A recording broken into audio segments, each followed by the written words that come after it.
Artillery became a permanent weapon of war, and in World War II its power could destroy entire cities.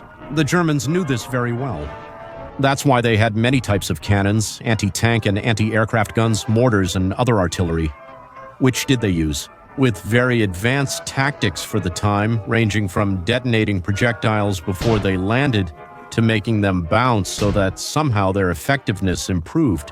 They even had scientific personnel with roles, even specific ones, to guarantee accuracy and the detection of enemy artillery pieces.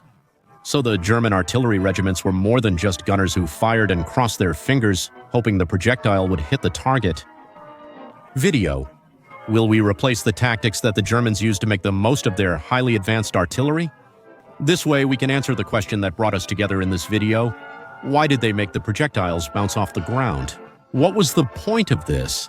And how was this technique extremely devastating for wiping out infantry? Well, you'd better get comfortable, and welcome to Guns Club. During World War II, German artillery was vital to the Blitzkrieg. Though it played a supporting role, it was essential in both offense and defense. Each artillery regiment could consist of 3 or more light battalions and 1 heavy battalion. These 4 battalions could have 48 howitzers. The light battalions could have howitzers of many calibers, but no more than 105 millimeters, while the heavy ones could have artillery pieces of up to 150 millimeters. The light battalions were somewhat versatile battalions, able to attack light fortifications, infantry, and armored vehicles, while the heavy battalions were more intended to attack stronger fortifications and to provide counter-battery fire.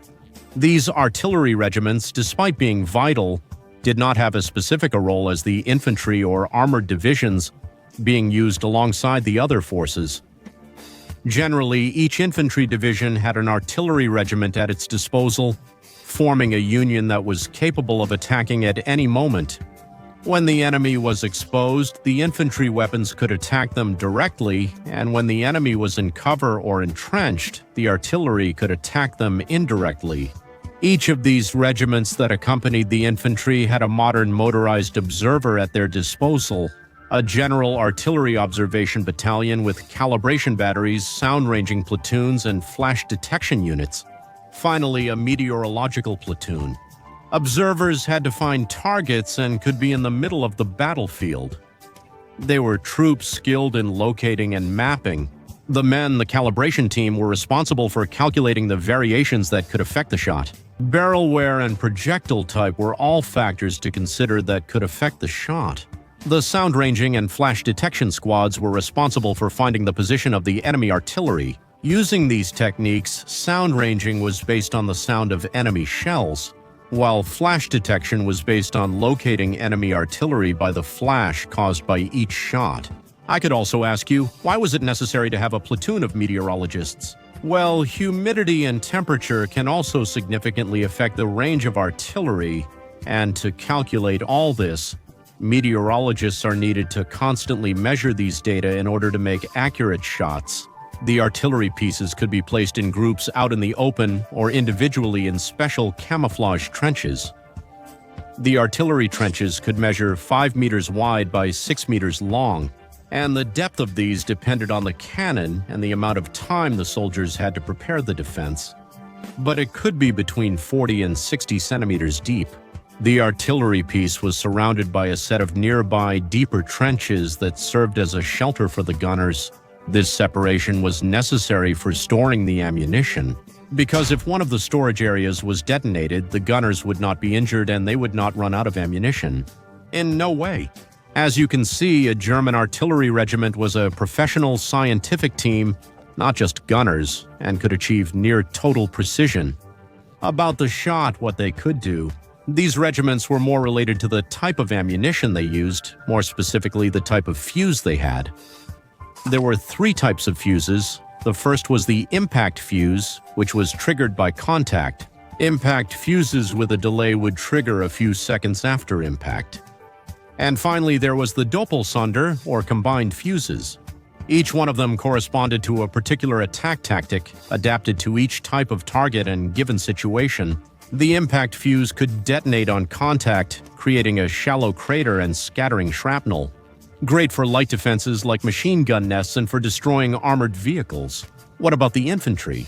Conversely, delayed impact fuses activate upon ground contact and detonate after a few milliseconds. They could bury themselves deeper into the ground, creating larger craters and severely damaging even the strongest fortifications. These paper projectiles were not very effective against infantry, since when they buried themselves they couldn't throw much shrapnel. However, it was quite the opposite.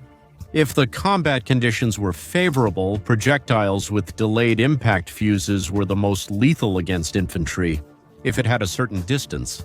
Regarding the howitzer, a ricochet technique was used. The howitzer was fired at an angle that would cause the projectile to bounce. When the projectile hit the ground, the fuse was activated, and after a few milliseconds, it exploded in the air, causing totally devastating damage. Against human targets and light armored vehicles, it was especially lethal against light defenses such as trenches and machine gun nests. There was also the double sander, which was also devastating for infantry. It had a timer that was set before firing. And of course, it had an impact fuse. This was intended to explode before hitting the ground, causing devastating damage to infantry. Like the delayed impact fuse, if the timer failed, it would still hit the ground and cause a regular explosion. It was useful in snowy and muddy territories where bouncing couldn't occur. This technique was especially useful, since the Germans did not have advanced proximity fuses at their disposal. Radio frequency fuses, such as the British and American variable time fuses, could detect the ground using radio waves, making bouncing and timers the only remaining ways to attack targets more effectively from the air. These techniques, while not as reliable as variable time fuses, were the best the Germans had then. The British also used similar techniques. But in other areas, there was the surface torpedo created to destroy German electric dams and fortifications above the water. They were bombs that bounced on the water so that bombers could drop them far from the air defenses. I also found anecdotes about the Soviets using techniques similar to the Germans, but I don't dare to confirm anything because it was all anecdotal data. The variability of the fuse meant that there were different types of fire. There are 4 types: harassing fire, permanent barrier fire, destruction fire, and annihilation fire. Harassing fire aimed to minimize enemy activity and slow their advance, with coordinated attacks to force them into enemy attacks or destroying vehicles to slow their advance. Permanent barrier fire was basically focused on protecting the advance, or the withdrawal of the infantry with a curtain of fire for a given period of time. It was useful when the infantry didn't have access to cover in areas that were too open.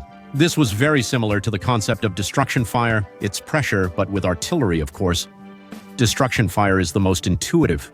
It consisted of attacking targets located by reconnaissance, such as forts or stronger defenses than simple trenches, and it was a planned attack to magnify the effectiveness of destruction. Finally, there was annihilation fire. It was the most disastrous of all. This tactic aimed to destroy enemy troops or armored vehicles with concentrated fire. The intention was to sabotage any kind of attack that was being planned. As you can see, the German artillery was extremely modern, advanced for its time, and it also had a lot of scientific personnel who guaranteed millimeter precision in every shot. Their tactics made them a true machine of annihilation and devastation. Have you ever wondered why the Soviets tied their rifles to the artillery cannons? In this video, you'll find the answer. Thanks for watching.